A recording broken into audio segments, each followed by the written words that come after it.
Chicago.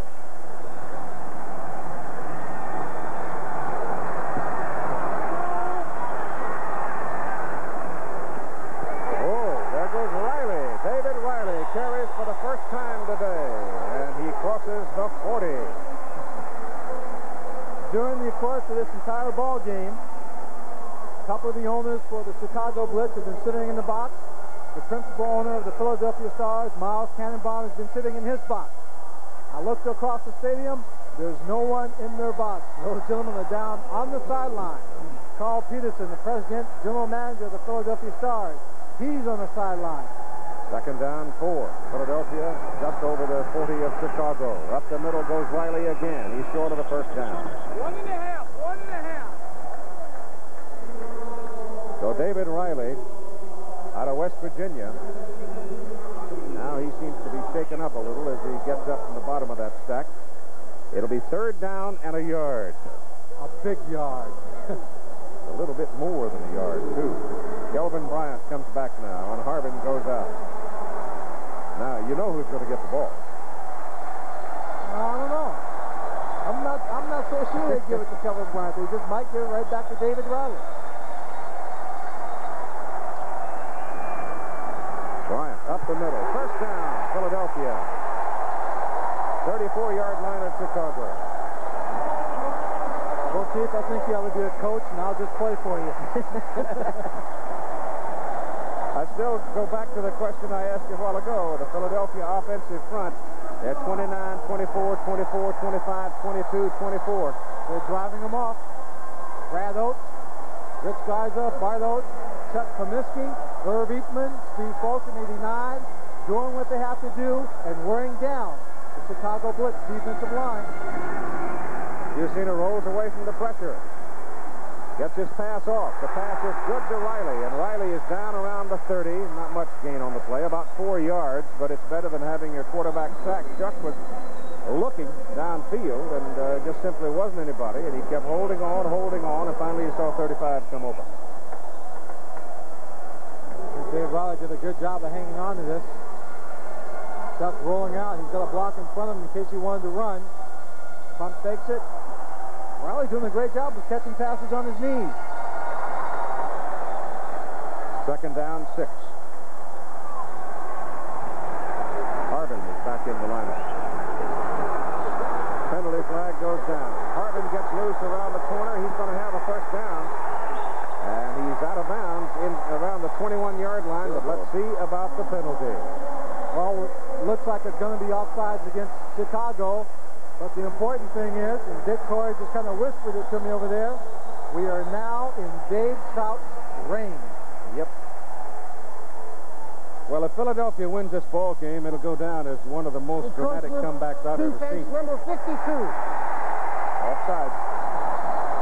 Number 1, Dave Trout is off, standing on the sideline, waiting for his moment.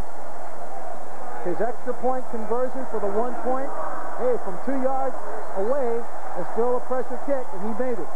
Now, waiting for his moment, his possible moment, where he may have to kick a field goal to win the ball game. And his teammates giving him encouragement, keeping his spirits up, not wanting to pressure the mount too heavily on the young man's shoulders. They've got a first down at the Chicago 21. Trout may not get a call if they keep moving it. Well, if they keep moving it, he won't have to kick. But if they do, the young man who did a lot of kicking growing up in South America and Brazil, down and around the Amazon, will have his chance. Bryant is back in at I-back. He's got the ball. He's tough. I'll tell you he's tough. Dick Corey. Kick that ball right now. Dick Corey, that's the first time I've seen a running back headbutt a tackler and keep going. He is a great running back. 22 carries for 141 yards. Number 44, Kelvin Bryant, North Carolina. This will be the 8th time this season he's gone over 100 yards. This man is truly deserving of his MVP award. He's out of the ball game right now. Alan Harvin back in. He's had a big day. Philadelphia is headed toward 600 yards. That's Harvin. There's a fighter. First down. Close to it.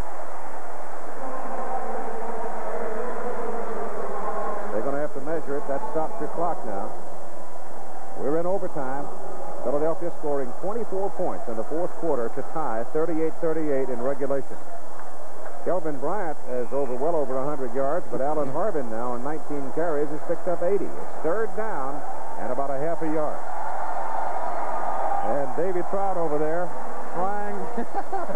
Don't faint, David. Heat's going to be on him if they don't make this first down. It's Harbin. He's got the first down. He may have a touchdown. He's down inside the 5. Out of bounds at about the 3, maybe the 2. First and goal, Philadelphia. Dan White made the tackle, but Alan Harbin was a step away. 2 yards away from a touchdown. With all due respect, Dick Torrey, you're most deserving, but you got to see that in a situation like this, Jim Morris did a great job of bringing his team back. He couldn't have been too far in that Coach of the Year ballot. I tell you, Jim has done a great job with this team, winning 15 games and coming back from a score like he came from behind today. Philadelphia has now run for 304 yards in this ball game. There is a Chicago man hurt on the play. We've got a timeout called for him. ABC's Wide World of Sports coming up very shortly, just as soon as we get a decision. And the winner in this ball game that'll pack the bags and go to Denver to meet the winner of tomorrow's Oakland, Michigan game, which will be played at the Silver Dome in Pontiac, Michigan. The championship game on ABC television at 8 o'clock Eastern Time, Sunday night, July 17th. Virgil Livers, number 24, is a man down on the field. Cornerback. George Allen. His team had a 38-17 lead, a 21-point lead. But youth was on the side of Philadelphia. They had to have a little luck. They had 2 magnificent receptions by Scott Fitzke that seemed to be the plays that turned this ball game around. Jim Moore, that's not water he's tasting, that's victory. He can taste on the sideline.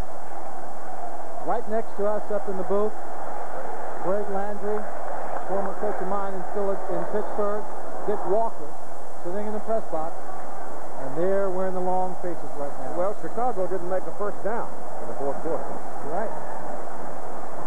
Philadelphia just flat out came after them. The offense got probably way too conservative. And Philadelphia was able to take advantage of it. First down and goal to go. Philadelphia on the 2. David Riley in the backfield with Kelvin Bryant. Bryant on a sweep right. There's down to the 1. Down to the 1 as Lance Shields, number 22, came up. And another Chicago man is hurt on the play. Looks like Jimmy Farnhorst may be the man hurt.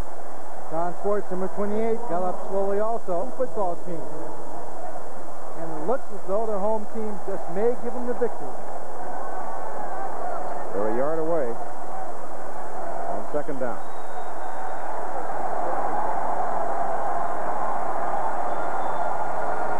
In championship play, when you go into sudden death overtime, it will go until the game is over. Not until the end of 15 minutes, but until the game is over. If someone scores. It's Bryant over the top. Touchdown! Philadelphia wins it.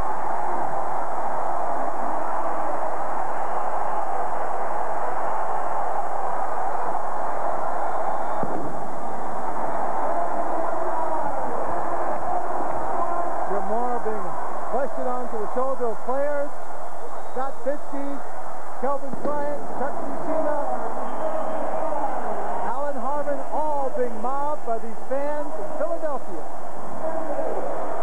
If it's capturing the hearts of the fans by great football, by championship caliber play, by phenomenal comeback. Here's Tim Brandt, if we can find him in that melee.